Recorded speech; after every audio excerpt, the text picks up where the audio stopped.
الخطائن الهالكين شفيعا وصلى الله تعالى عليه وسلم وبارك عليه وعلى كل من هو محبوب ومرضي لديه صلاة تبقى وتدوم بدوام الملك الحي القيوم وأشهد أن لا إله إلا الله وحده لا شريك له ونشهد أن محمدا عبده ورسوله أما بعد فأعوذ بالله من الشيطان الرجيم بسم الله الرحمن الرحيم يا أيها الذين آمنوا اتقوا الله وكونوا مع الصادقين صدق الله مولانا العظيم وصدق رسوله النبي الأمين المتين المختار الكريم ونحن على ذلك من الشاهدين والشاكرين والحمد لله رب العالمين هو الحبيب الذي ترجى شفاعته لكل حول من الأحوال مقتحم ثم بدا عن أبي بكر وعن عمر وعن علي وعن عثمان ذي الكرم يا رب بالمصطفى بلغ مقاصدنا فاغفر لنا ما مضى يا واسع الكرم یا رب العالمین یا رب العالمین. حاضرین محفل السلام علیکم ورحمۃ اللہ وبرکاتہ. الحمدللہ اللہ اور اس کے حبیب صلی اللہ تعالی علیہ وسلم کا بے پناہ فضل اور احسان ہے کہ اس نے ہمیں اپنے محبوبوں کا غلام بنایا. اللہ حوالوں کے در کی غلامی نصیب فرمائی اور اللہ والوں کی محبت میں ہم اور آپ آج یہاں جمع ہیں. آج جس عظیم ہستی کی یاد میں محفل منعقد ہے وہ ہستی چمنستان چمن کی گرم کے مہکتے ہوئے پھول، ایک ہستی جس کا نام حضور مصطفیٰ باپو رحمۃ اللہ تعالی علیہ ہے، اور ایک ہستی جسے دنیا داتا زند بخش علی حجویری لاہوری کہتی ہے. انشاءاللہ دونوں کی ذات کے حوالے سے کچھ نہ کچھ گفتگو آپ کے سماعتوں کے حوالے کروں گا. انشاءاللہ اللہ تعالیٰ ان اللہ والوں کی محفل کی حاضری ہم سب کے قبول فرمائے اور یہ محفل کل بروز قیامت ہمارے لیے نجات کا ذریعہ بنائے. ان اللہ والوں کی محفل سجانے کا سب سے بڑا فائدہ تو ایک یہ ہے کہ ہمارے اسلام ارشاد فرماتے ہیں ذکر الصالحین تنزل الرحمہ. جب اللہ والوں کی یادیں منائی جائے تو اللہ کی رحمتیں جھما جھم برستی ہیں. اور دوسرا فائدہ یہ ہے فرمایا انسان جو اللہ والوں کی یادیں مناتا ہے اگر اس انسان کا دل تاریک ہے، اندھیرا ہے، تو اللہ تبارک و تعالیٰ اس کے دل کو روشنی عطا فرماتا ہے. آئیے سب سے پہلے گنبد خضرا کی جانب لو لگائیں اور گنبد خضرا کو نگاہوں میں بسائیں اور بابا سے بلند درود پاک کی نظریں پیش کریں. اللہم صلی علی سیدنا محمد طب القلوب ودوائها وعافی الابدان وشفائها ونور الابصار وضیائها وعلى آلہ وصحبہ وبارک وسلم. پڑھے الصلاۃ والسلام علیک یا رسول اللہ، الصلاۃ والسلام علیک یا رسول اللہ، الصلاۃ والسلام علیک یا حبیب اللہ، الصلاۃ والسلام علیک یا خیر خلق اللہ، الصلاۃ والسلام علیک یا شفیع المذنبین، الصلاۃ والسلام علیک یا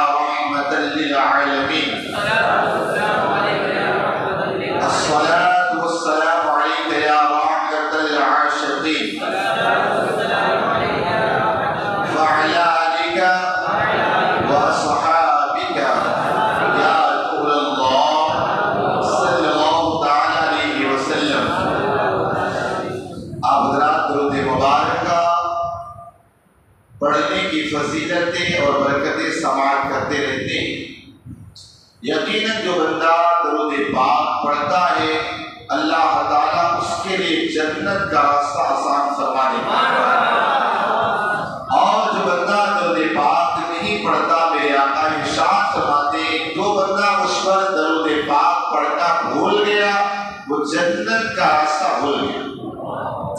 تو پتہ چلا درود پاک، اور میرے آقا علیہ السلام فرماتے ہیں بندہ جب اس پر درود پڑھتا ہے اللہ کی رحمتیں اس پر جھما جھم برستی۔ اب یہ بندے پر ہے کہ اللہ کی رحمتیں جتنا چاہتا ہے بندہ اتنا آقا علیہ السلام پر درود پڑھتا رہے گا، اللہ کی رحمتیں جھما جھم برستی رہیں۔ تو درود پاک ایک مرتبہ عاشقوں کی طرح جی لگا کر سنا دے اللہم صلی علی سیدنا محمد النبی ودوائیہا وعافیت الدانی وشفائیہا ونور الابصار وضیائیہا وعلی آلہ وصحبہ وبارک وسلم۔ آج ہستی کی یاد میں یہ محفل منعقد ہے اور جس کا بیان کرنا ہے وہ ہستی جس کو داتا گنج بخش ہے، ان کی شان میں سلطان الہند عطائے رسول غریب نواز فرماتے ہیں گنج بخش فیض عالم مظہر نور خدا، کرنٹ پیدا کریے ذرا اس طرح کا جس کھانے کے بعد جس تر و تازہ ہو جاتا ہے نا، اسی طرح روح کو تر و تازہ کرنا ہے تو اللہ کا ذکر سبحان اللہ کا کرے۔ فرماتے ہیں عطائے رسول گنج بخش فیض عالم مظہر نور خدا ناقصارا پیر کامل کاملارا رہنما۔ یہ کون کہہ رہا ہے؟ جس کے بارے میں کہا گیا خواجہ ہند و دربار ہے اعلیٰ تیرا، خواجہ ہند و دربار ہے اعلیٰ تیرا، نہیں محروم کبھی مانگنے والا تیرا۔ اگر غریب نواز کے در پہ اگر کوئی بندہ جائے تو کہا یہ دربار ایسا ہے، لیکن مانگنے کا سلیقہ نہ چاہیے، سمجھے نا؟ ابھی آپ کہو گے کیا میں کب سے تو غریب نواز سے مانگ رہا ہوں ملتا ہی نہیں ہے، سمجھے نا؟ مانگنے کا سلیقہ ہونا چاہیے، سمجھے نا؟ مانگنے کا سلیقہ ایسے ہونا چاہیے کہ جب غریب نواز کے در پر ایک بندہ بیٹھا تھا نا، کہلاتا ہے غریب نواز آنکھیں دے دو آنکھیں دے دو آنکھیں دے دو، سمجھے نا؟ وہاں اورنگزیب علیہ الرحمہ آئے اور آنے کے بعد کہا کب سے مانگ رہا؟ کہا حضور 2 سال ہو گئے، 2 سال سے مانگ رہا ہوں ابھی تک آنکھیں نہیں ملے۔ کہا سن، کہا میں اندر جاتا ہوں اور باہر آنے تک اگر تیری آنکھ نہ آ گئی تو سمجھ لے تیری گردن کاٹ دوں گا۔ وہ جانتا تھا کہ اورنگزیب علیہ الرحمہ یقیناً وہ باتوں کے بڑے سچے ہیں، اب کیا کہ ابھی تک تو آنکھ کی بات ہے جان کی بات آ گئی، سمجھے نا؟ اب جان کی بات آ گئی، اب جو تھا نا اب مانگنے لگا ہے غریب نواز مجھے آنکھیں دے دو آنکھیں دے دو۔ جیسے ہی حضرت اورنگزیب باہر آتے ہیں کیا دیکھتے بندے کی آنکھیں آ چکی ہیں، اب جب آنکھیں آ گئی نا تب اللہ والوں کی مدد غصے نہیں آتی، جس وجہ سے کیا ہوا سمجھے نا؟ چل لے، سمجھے نا؟ اب وہاں جو ساتھ مرید تھا وہ خاتم تھا، پوچھنے لگا کہ اس میں راز کیا ہے کہ 2 سال سے وہ آنکھ مانگ رہا آنکھیں نہ آئی اور آپ اندر گئے باہر آئے آنکھیں آ گئی۔ کہا یہ 2 سال سے مانگ رہا تھا لیکن مانگنے کے طریقے پر نہیں، بس یوں ہی مانگ رہا تھا، لیکن جب اس کی جان پہ پڑ آئی نا تو سچی لو لگا کر سچا دل لگا کر جب غریب نواز سے مانگا نا تو اللہ نے اس کی آنکھیں عطا فرمائی۔ تو کہا خواجہ ہند و دربار ہے اعلیٰ تیرا، نہیں محروم کبھی مانگنے والا تیرا۔ تو یہ جو شعر لکھا ہے کوئی بندے نے نہیں بلکہ سلطان الہند لکھا ہے، جس کی آج شان بیان کرنا ہے کہ گنج بخش فیض عالم مظہر نور خدا۔ کہا یہ داتا گنج بخش علی حلویری کا مدار جو ہے نا گنج بخش بخشش کا خزانہ ہے۔ اگر کوئی بندہ اگر آ کر کے بخشش چاہے تو بخشش سے عطا کر میرا فیض عالم فرماتے ہیں ان کا فیض پوری دنیا میں بڑھا فیض عالم مظہر نور خدا۔ کہا یہ خدا کے نور کا مظہر ہے، کہا شان کیا ہے؟ کہا ناقصارا پیر کامل، کہا اگر کوئی ادھورا آتا ہے اسے پیر کامل بنا دیتے، اور اگر کوئی بندہ کامل آتا ہے اسے لوگوں کا رہبر و رہنما بنا دیتے۔ یہ تو شعر ہے نا غریب نواز رضی اللہ تعالیٰ جب آقا علیہ السلام کی بارگاہ سے حکم ہوا کہ اے معین الدین ہندوستان جاؤ. سمجھے نا؟